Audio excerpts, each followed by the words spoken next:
The day my wife vanished began like any other. The sun had barely risen, and I was running to my morning routine, coffee in hand, lunchboxes packed with kids, mentally preparing for another exhausting day. But then my phone buzzed. It was a single text. No preamble. No warning. Just 4 words that would shatter the fragile balance of my life. I'm in New York. Take care of the kids. I blinked at the screen, hoping my brain had misread it. But the message was real. My wife, the mother of my children, the person I trusted more than anyone in this world, was gone. Gone without a word. Gone without explanation. Gone without me even knowing. I dropped my phone onto the kitchen counter and ran to the garage. 7 small, confused faces were waiting in the parking lot. My children, ages ranging from 2 to 12, stood clutching backpacks in each other, trying to understand why Mommy wasn't there to wave them off.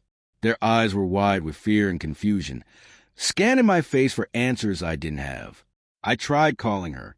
No answer. I sent texts. Nothing. Not a single word back. Panic churned in my stomach. Every instinct screamed at me that something terrible had happened. But deep down, a darker, sharper suspicion began to take root. My wife wasn't just gone. She had left us. I remember that morning vividly. I stood in the parking lot, looking at my 7 children, tears burning my eyes, heart hammering in my chest. There was no one else to take care of them. No one else who could make breakfast, drop them at school, manage homework, and provide the emotional security they so desperately needed. It was just me. I made a decision. Not a calm, measured decision, but one born of desperation, fear, and love. I would become both parents. I would take the chaos she left behind and mold it into something resembling stability. There was no time to grieve. There was no time to question why. There was only the urgent, relentless responsibility of raising 7 children who depended on me entirely. The first weeks were brutal. I learned how to juggle school schedules, sports practices, bedtime routines, and the constant questioning from my youngest. When is Mommy coming back? Each night, I would tuck them in, staring at the ceiling, my body aching, my mind racing, wondering if she would ever return. Then came the whispers. Neighbors, teachers, even distant relatives asking, "Is she okay? Did something happen?" I had no answers. I could only shrug, forcing a smile I didn't feel. The truth, her betrayal, her disappearance, the abandonment, was too raw to share. I couldn't let the kids see the pain, the anger, or the fear that had settled into my chest like a stone. Weeks passed. Calls to her remained unanswered. Then came the accidental discovery. A friend of hers let slip that she was not in New York on business, as she had claimed, but living with someone else. The shock hit me like a freight train. She hadn't vanished out of necessity. She hadn't been kidnapped or lost. She had abandoned her family. She had chosen someone else over the 7 lives she had sworn to nurture and protect.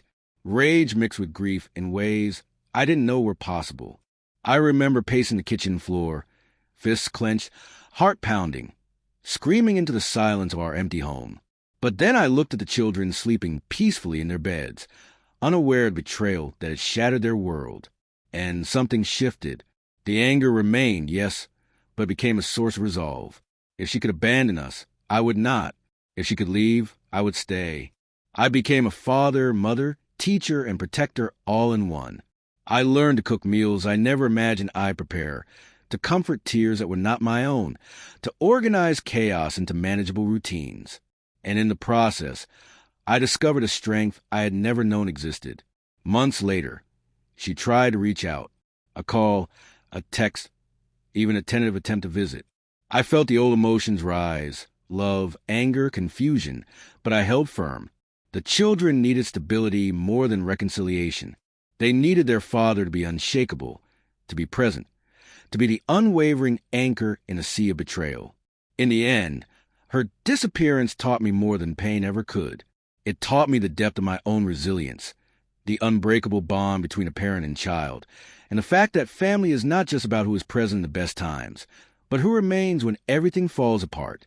Even now, when I look at those 7 little faces, I see courage, innocence, and trust that was never shaken by her betrayal. And though the pain of abandonment lingers, it is overshadowed by something far stronger.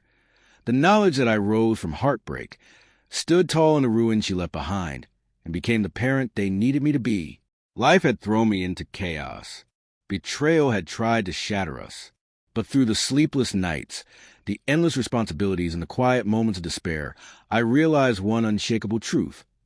Love, true love, does not vanish with a single selfish act. It endures, it perseveres, and it triumphs.